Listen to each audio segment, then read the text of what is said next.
méchant garçon qui vous a dit, oh ouais, pendant 8 ans vous avez disparu, et là il y a des élections, vous débarquez. Mais ta suggestion elle est intéressante parce que c'est tout le danger d'être un artiste d'un engagement. Et donc nous, par bonheur, on ne s'est pas dit tiens, on va faire un groupe de rock et on va être engagé. Parce que ça, je ne sais pas si ça existe, mais ça serait terrible. C'était bon, allez, soyons engagés. Et donc nous, il se trouve que c'était une nature. Donc si Zelda n'avait pas été créé, on aurait été des gens engagés comme des tas de gens engagés. Et parce que du coup, ça nous fait porter une responsabilité. Et les gens ont tendance à être séduits par l'artiste militant qui amène une espèce de couleur comme ça, très agréable, un ton, une couleur, des mots qui sont beaucoup plus agréables à l'oreille qu'un meeting politique strict. Et on a appris à avoir eu peur de la confusion qu'il peut y avoir entre l'élu. C'est un candidat qui prend de gauche. Je ne sais rien dit.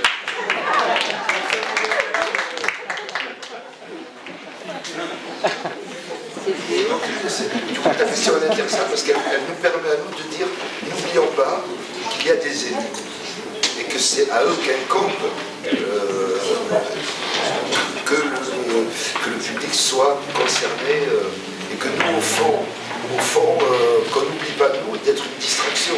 Alors, on peut être dans une distraction intelligente, c'est ce qu'on essaie de faire, mais il ne faut pas qu'on oublie que notre rôle c'est de faire des chansons.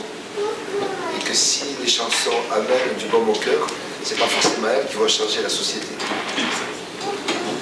Ah mais c'est vrai, c'est important. Hein. Non mais le baume au cœur, c'est... La culture va changer, enfin, peut changer la société.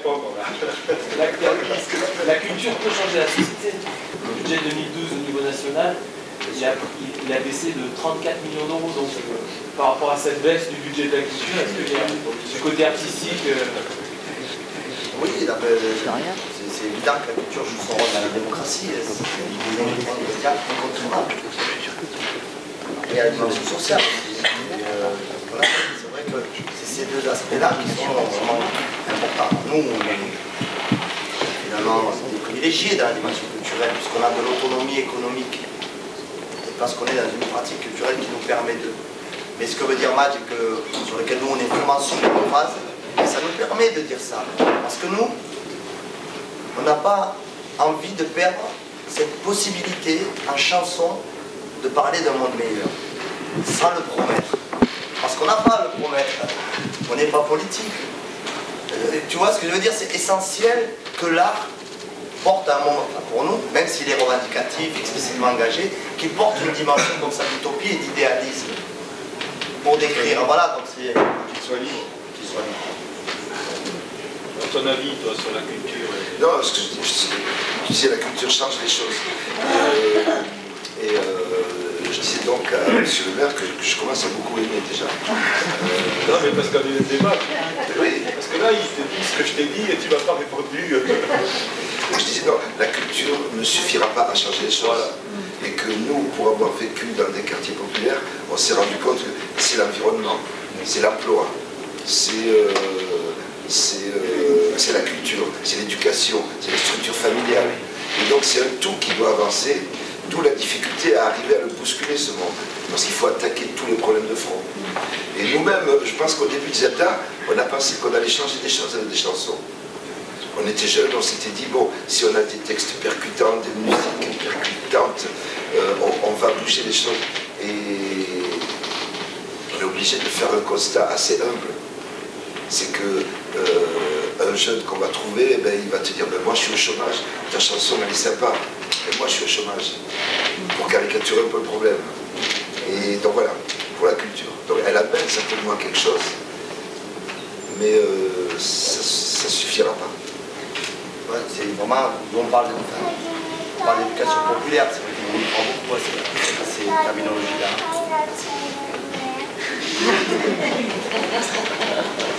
On y croit beaucoup à cette globalité, comment c'est l'ensemble comme ça d'ingrédients, mais c'est toute la difficulté. Et quand on a fait Motivé, par exemple, ça a été ça la dure confrontation, c'est qu'on a été amené après à...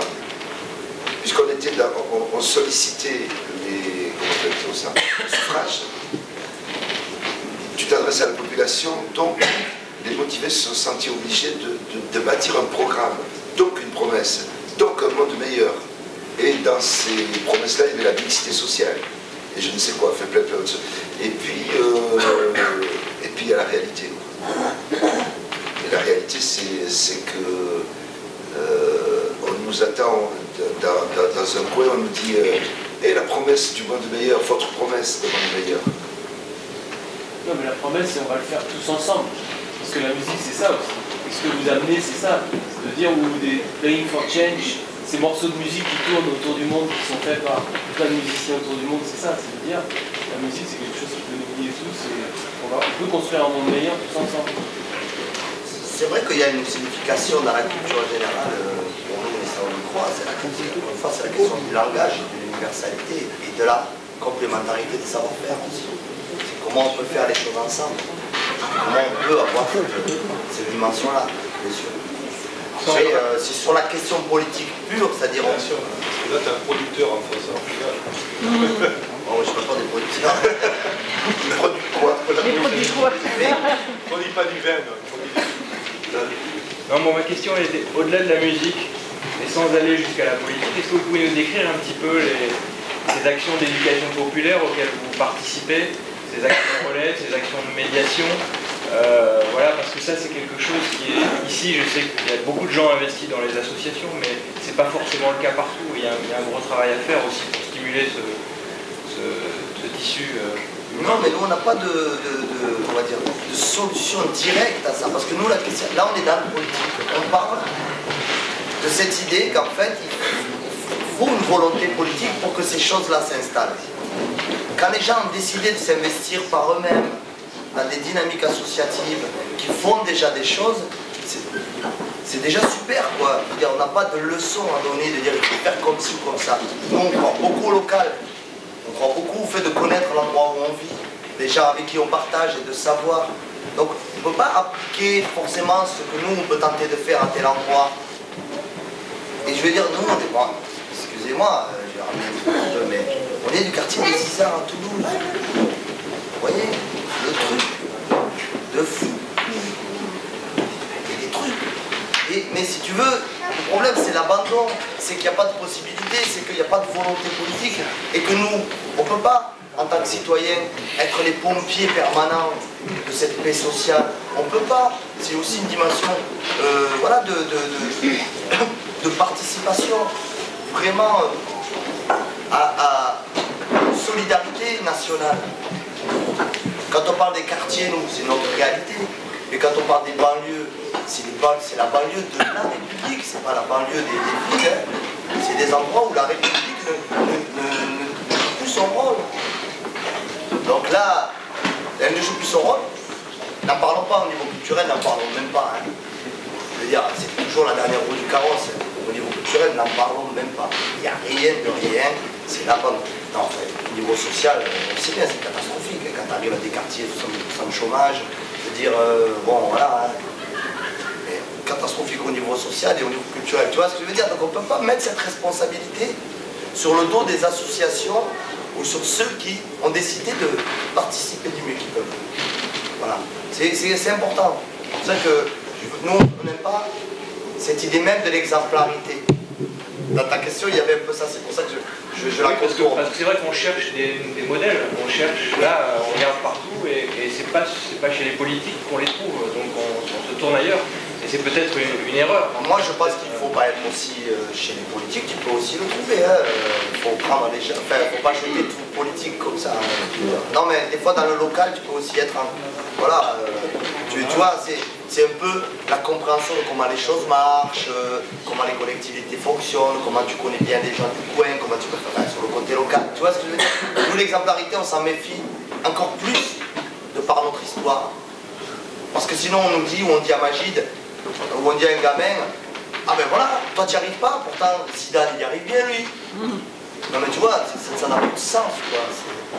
Parce que si tu veux, On nie l'histoire des gens quand on fait ça. On met juste dans un sac tous les Arabes, tous les Noirs, tous les Espagnols, tout ce qu'on veut. On ne se dit pas tel. Sur le même palier, deux familles algériennes, eh ben, c'est pas la même histoire. Quoi. Elle veut poser une petite question là, mais elle a peur. Tu as peur, hein? Oui, elle a peur. Et pas peur. Si, mais je connais sa question. C'est pas grave, elle a peur des autres. Pourquoi vous étiez séparés?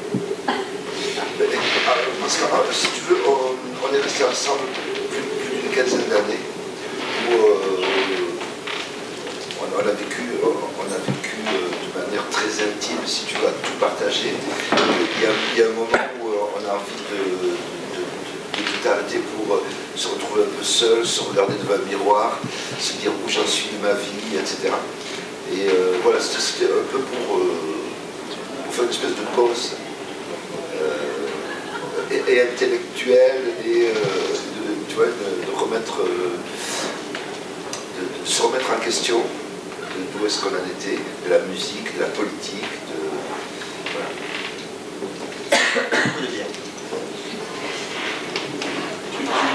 Tu lui parles pas de la famille? Oui, vin et tout ça. Oui. Il triche le père parce que j'y ai tout dit tout à l'heure. Mais non, c'est 700 questions. Il m'a touché parce qu'il dit qu'il y a aussi la dimension familiale qu'on prend en compte. Là. Moi, ça me touche personnellement. C'est pour ça que je dis ça. Parce que tu disais que le militant, ça m'était engagé, ça propre. Ben oui, c'est vrai. On est plusieurs à savoir. Et que justement, monsieur le maire, nous on était.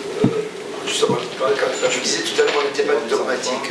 Et c'est vrai qu'on a connu des militants qui sacrifiaient tout à leur cause. Taquiner l'universel, quoi. Comme à partir d'un socle réel. Nous qui avions une problématique d'identité plus compliquée, en quelque sorte, puisque qu'est-ce qu'on est? Français, algérien, ça c'est une vraie problématique, évidemment, de beaucoup d'enfants de cette immigration-là postcoloniale. C'est ou bien tu as les outils pour trouver ton identité que tu dois construire par toi-même, ou bien c'est compliqué, dans la mesure où tu es rejeté d'un côté et de l'autre aussi, enfin bon voilà. Et ça nous a aidé, moi personnellement, ça m'a aidé d'être à la rencontre de certains de ces militants-là, de comprendre un peu comment on pouvait rayonner d'une petite tradition, de quelque chose comme ça, vers l'universel. Ça, il se trouve que nous on est de culture berbère, kabyle, donc c'est encore aussi notre particularité, notre histoire.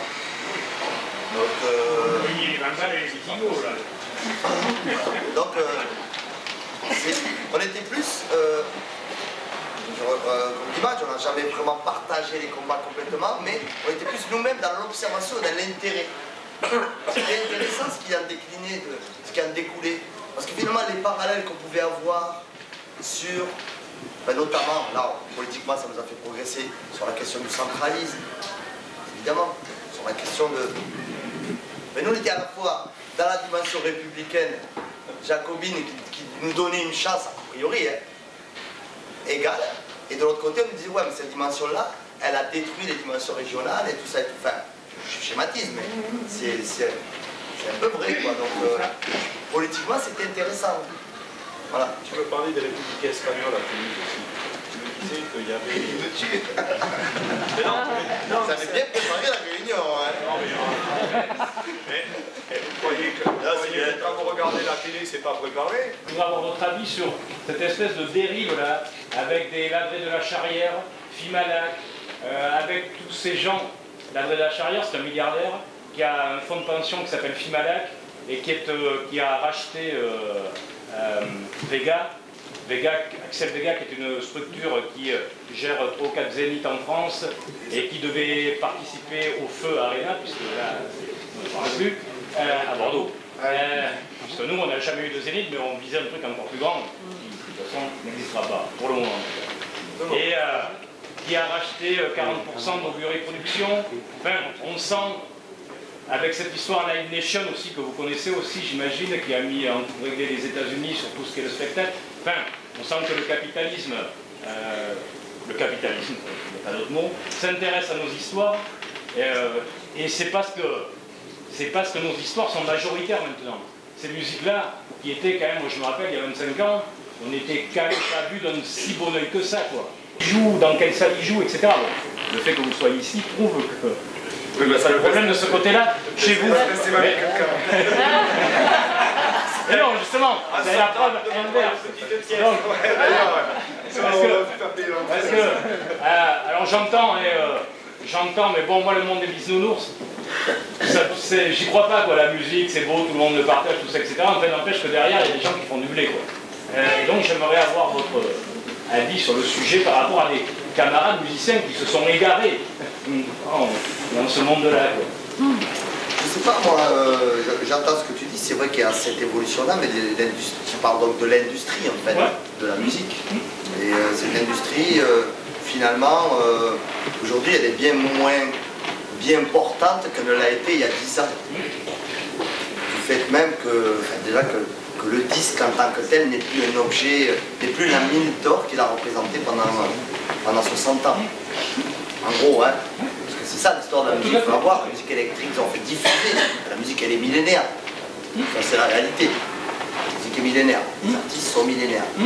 Il y a un moment, l'industrie du disque va naître dans les années 50, on va dire, elle va se développer dans les années 50, elle va donc durer 60 ans, enfin, le vinyle 30 ou 40 ans, après il crée le CD, donc tous les gens qui avaient acheté le vinyle rachètent toute leur discographie en CD, donc ils se gavent.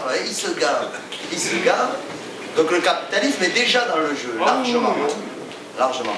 Il est tellement dans le jeu, je fais juste une petite historique de mon point de vue, il est tellement dans le jeu que Philips, qui est propriétaire de la plus grosse maison de disques mondiale qui s'appelle Polygram à l'époque, quand il crée le graveur, il vend la maison de disques. Donc, on arrive à une logique, donc ils créent le graveur, et après ils vont développer la dimension, bon là il y a Internet qui va arriver, tout ça, donc il y a une révolution qui va s'opérer, et donc il va y avoir une modification dans le fond qui s'opère sur cette industrie au sens large. Bien heureusement, les dimensions artisanales persistent, parce que nous, on a eu la chance de tutoyer la gloire universelle, intersidérale. Mais sur 10 potes musiciens, il y en a 9 qui en vivent sans jamais passer à la télé. Et peut-être ce sera moi. Voilà, c'est pour dire que la majorité finalement n'est pas dans l'industrie. La réalité, pour nous, de ce combat-là, c'est réellement la défense du statut d'intermittent du spectacle. C'est ça la réalité militante. C'est-à-dire que quand on nous dit ouais, il faut se battre contre les téléchargements, nous on dit ouais, non, là vous foutez votre gueule. Là, vous ne pouvez pas d'un côté nous dire les artistes vont mourir et puis d'un côté tu veux le statut d'intermittent. S'il y a une particularité française, si Jean Dujardin il est aux Oscars, c'est grâce au statut d'intermittent. C'est ça la réalité, quoi. Le mec il a commencé à Rêver de Star, il n'a pas gagné tout de suite sa thune. Hein. Bon, voilà, bon, juste... Si j'envoie qui télécharge du Zelda, gare à vous là. Bon, ça c'est autre chose.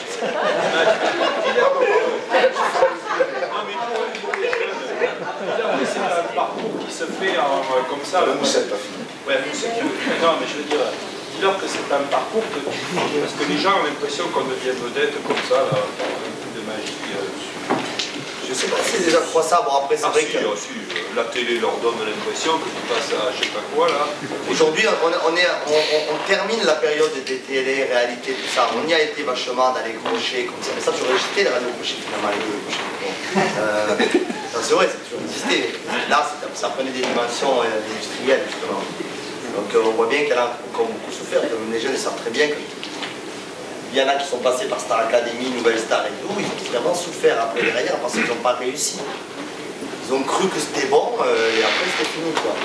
Donc voilà, bien sûr qu'on ne devient pas comme ça du jour au lendemain, pas une star, c'est pas ça la question, mais disons quelqu'un d'expérimenté dans la musique, quoi. Il n'y a que les lutins qui étaient devenus rapidement... Star locale, ça. Ouais. Il y a eu des groupes avant eux plus célèbres, il y a eu le groupe des Steelers. Voilà. C'est une sorte de respect. Mais c'était du rock rural. 45 tours vinyle est estimé à entre 70 et 80 euros en état sur eBay. C'est lui qui fait les enchères. Elle est bonne à Internet. Et si vous êtes attentif, vous verrez que déjà j'étais souscripteur il y a 40 ans. Allez, une autre question. Non, j'ai pas terminé quand même ma réponse. Oui, tu voulais dire que... Juste, je vais terminer parce que par rapport à sa question. Donc après, c'est vrai que voilà, je crois pas que ce soit aussi, que cette dérive soit aussi réelle par rapport au monde musical français que tu as l'air de dire. Allez. Elle l'est, mais pas. Est-ce que le fait d'être militant pendant plus de 15 ans ne fait pas perdre un peu le recul sur ce qu'on défend?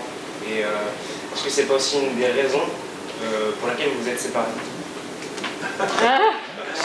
C'est une bonne question. Je dirais que c'est un cheminement complètement banal. Si tu as 18 ans, tu penses que tu vas chanter plein d'énergie, tu penses que tu vas changer le monde et que même tu as une recette, qu'il suffit d'être ensemble, qu'il suffit de partager, qu'il suffit. Et puis tu te bats. Alors certains, les gens se battent dans des partis politiques, dans des associations, dans la culture. Les gens choisissent des outils pour se battre, pour changer le monde et en faire quelque chose de meilleur. Et puis tu avances et tu t'aperçois que ce monde, il ne change pas. C'est-à-dire qu'il est aussi effrayant aujourd'hui qu'il y a 30 ans. Et puis je parle pas parce que tu fais du plus. C'est effrayant. Donc on est obligé, si tu veux, de faire des pauses, que ce soit une pause musicale pour nous, mais en vérité c'est une pause générale pour nous. Et oui, parce qu'on remet des choses en question. On se dit, ces chansons qui devaient changer le monde, et ces partis politiques qui devaient changer le monde, et ces idéologies. On avait même fait notre propre parti qui s'est appelé Motivé. Et on a cru changer la ville, on a cru changer le quartier même. Et donc, on est parti sur le vaste monde, on a fini par se dire, si on change quelque chose dans le quartier, ce sera déjà immense. Et changer quelque chose dans un tout petit espace, c'est déjà une immense difficulté. Donc effectivement, il y a les remises en question qui te recalent. Alors après, individuellement, il y a ceux qui ne bougent pas, qui disent non, là voilà la recette pour changer le monde. Et nous qui sommes plus dans une mécanique du doute. Et donc régulièrement on se recale un peu comme courroie.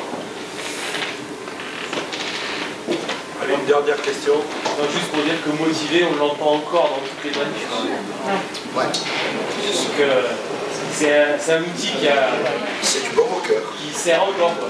Je pense que ça c'est vraiment une de nos grandes fiertés, c'est d'avoir su proposer à un moment l'idée, l'idée qui cause. On aime bien l'idée de la chanson de circonstance.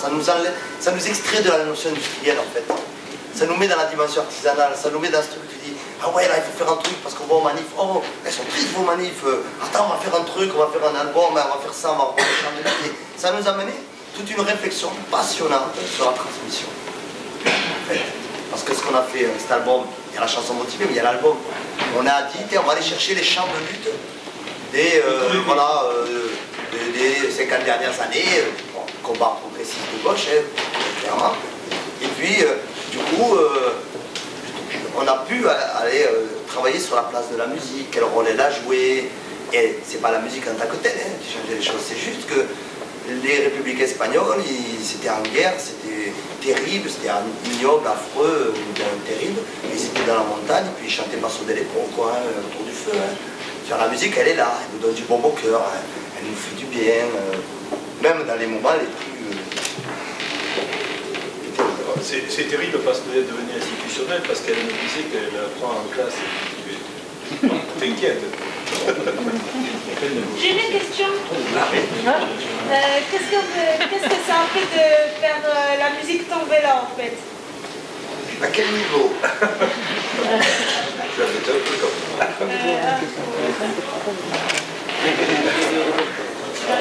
Tombez là. C'est-à-dire de la faire, de la chanter sur scène, de l'avoir créée. Oui, entre tous les spectateurs, tout ça. C'est la classe. c'est la folie. Ah, c'est vrai, c'est du plaisir, parce que c'est vrai que c'est la chanson qui nous a fait connaître au niveau populaire, vraiment. Il y a plein d'endroits où on va, ils ne connaissent pas Zelda, mais tu dis comme la chemise, ils connaissent. Magique, ça t'avait pas un peu gêné pendant... Ah, je savais. Il a jeté la meçon, il m'a attrapé là. On le voit sur une vidéo, je ne sais plus où c'est. Mais c'est vrai qu'il y a une double lecture, quoi. Enfin, comme tu dis, il y a des gens qui ne connaissent pas Zelda, qui lisent tous vos albums et ça, qui ont été condensés en mode de nuit ou partout, sur Tomber la chemise. Et pour eux, avec le côté Tomber la chemise, rigolo de se marrer. Et tout à coup, avec une chanson qui franchit toutes les frontières idéologiques, sociales, on a cassé toutes les frontières, tout le monde a aimé, ou en tout cas le grand public. Et donc, c'était la peur, dans le tout le monde, du coup, tu dilues la force de ta conviction. Et donc, j'ai fait partager cette crainte au sein du groupe, en disant que voilà, le succès pouvait être aussi la mort du groupe, parce qu'on n'était pas nous. Donc, on a fait les élections et du coup, on était plus consensuels, ça je te confirme. Bon, il va falloir les libérer parce que vous pouvez les... Voilà.